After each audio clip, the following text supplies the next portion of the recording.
Hey, friends, welcome to tuning into the Red Zone Roundup. Today we have Tripler joining us and his favorite team, as you saw, the Miami Dolphins. Now, before we jump into the conversation with Tripler, we are going to ask you one more time here for Mayhem Media. We want to know what your favorite team is so you can be featured on your own episode of the Red Zone Roundup.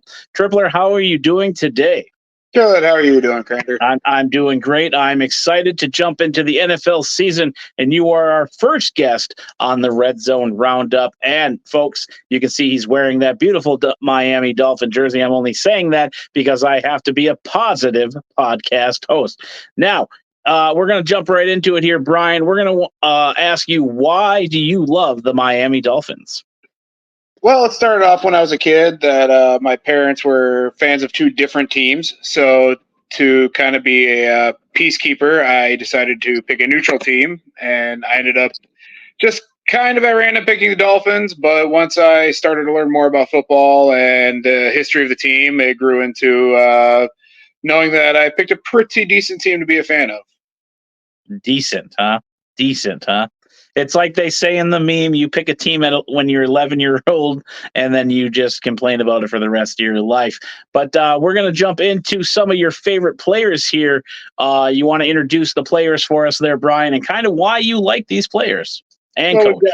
we've got Jason Taylor, Dan Marino, Don Shula, and Zach Thomas. I've always liked the early 2000s Dolphins defense. They were always kind of a real.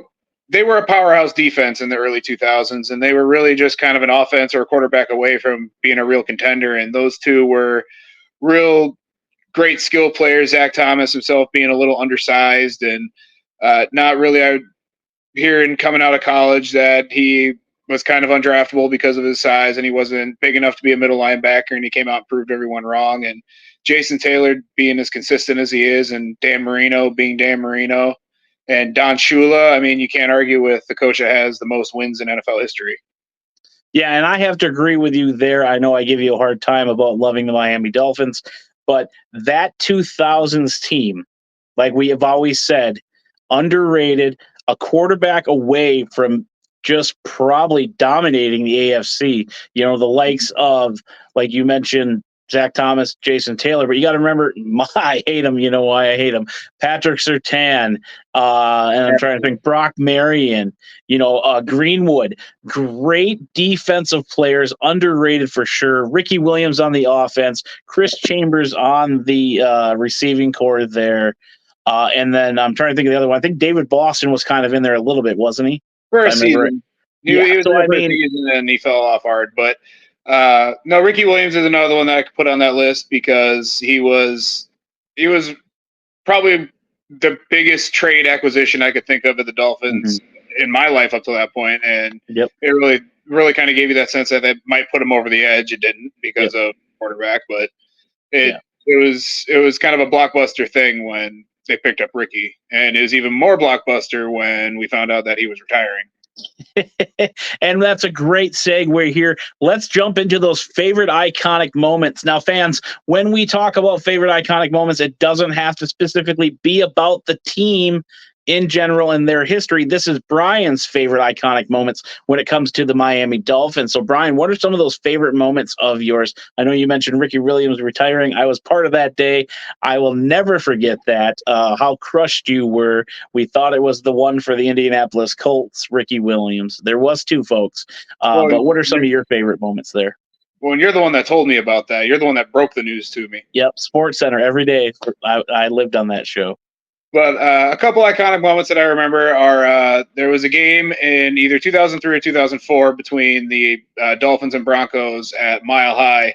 And I remember watching that game, and it came down, Broncos scored, and it was just one of those situations where it's like, okay, if a better team was on the field or a better offense was on the field, they could win this game. And to watch them march downfield and kick a game-winning field goal, it was a meaningless game, but it was kind of one of those, oh, maybe we kind of made it moments. It never turned out that way, but I remember getting that feeling from that game. And then it was kind of, I knew nothing was going to come of it, but also watching the Miami Miracle live and seeing that go down was great to see and be a part of like that moment watching it instead of Mhm. having replays and it's like, oh, I wish I would have watched that game.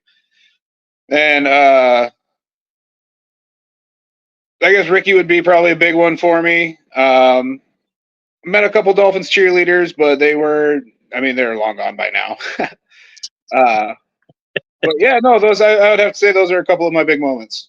Now, you were able to actually attend a Miami Dolphin game, if I'm correct, down in Miami. You were able to Yeah. attend an away game when they played in Minneapolis there.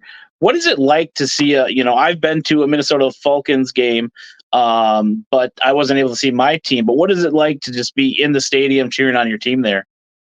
It's a different experience. I mean, it's especially being at the home stadium. I never thought I'd be able to go to a Dolphins game there in Miami, especially playing the Packers, which unfortunately was a loss. But I'll blame it on Tua's concussion season. Mm-hmm. But it's definitely a different atmosphere. And I was just talking to somebody about this earlier. Is that I feel like you go to the stadium for the experience, not to watch the game, Mm-hmm. because to watch the game, it's always going to be better on television because You can they see, yep. they have the angles that the stadium doesn't. But if you're going there, I mean, I suggest doing it at least once if you have a favorite team and you're near your stadium and you can afford it. Mm-hmm. But I would suggest doing it at least once for the experience. You might not get the best seats of the game. I mean, for all the stadiums that I've been to, there's never really been a bad seat. Mm-hmm. You're not going to catch what you want to see like you would on TV, but I would definitely suggest going at least once if you have the option. And I agree with you there too. Again, I give you a hard time about your football team, but Tua, those injuries just took away from what could have been an even better season last year. A few hiccups at the end there with injuries as well. Before we get you out of here, this is the part of the show that I really enjoy. What are your predictions going into the season this year? We want to hear those. They're going to be on videotape, so that way, videotape, I'm aging us, on the internet. So this way, if you are right, you can say, hey, man, I was on this podcast. I predicted their season. What are your predictions this year for the Miami Dolphins? Well, unfortunately, right as the Dolphins really got good and maybe found a quarterback and put kind of a powerhouse offense together, it looks like the rest of the AFC decided to figure out as well. Mm-hmm. So with the AFC being as tough as it is, if Aaron Rodgers comes back and is healthy, I don't see the Patriots being a huge threat just because they're so young. Yep. I do see it kind of a three-headed monster there at the top of the AFC East. I could see the Dolphins. I could see it going all three ways. I could see the Jets taking it. I could see the Dolphins. I could see the Bills. I would like to see the Dolphins take it. I'm going to say that the Dolphins are going to end up. Oh, what are we at? An 18-game season now. So what they can be 17 game, 18. Yeah. Yep. Yeah. So I'm going to say they're 13-4. I'll be that one. Yeah, go big. I mean, I feel like Buffalo's on the decline. They've had a good solid year, a few years, I should say, but I feel like they're on the decline. It's time for Miami to kind of run that division as well as the Jets. We don't want to get into that, with Aaron Rodgers and stuff. But Brian, I appreciate you coming on here, talking a little bit of football for us for the regular season. And again, folks, here, Mayhem Media, we want to know your favorite team, so we can get you on an episode here to talk about your fandom here. We're diving into the fandom of the NFL. Okay, so reach out to Mayhem Media, send us a message, comment on this episode when it's released. Let us know your favorite team, and maybe we can get you on there. And then, Brian, one more thing I got to say before we get you out of here. Go Baltimore. I know I'm 0-3 in our bets, but I appreciate you coming on. And thank you for talking the Miami Dolphins. Thank you.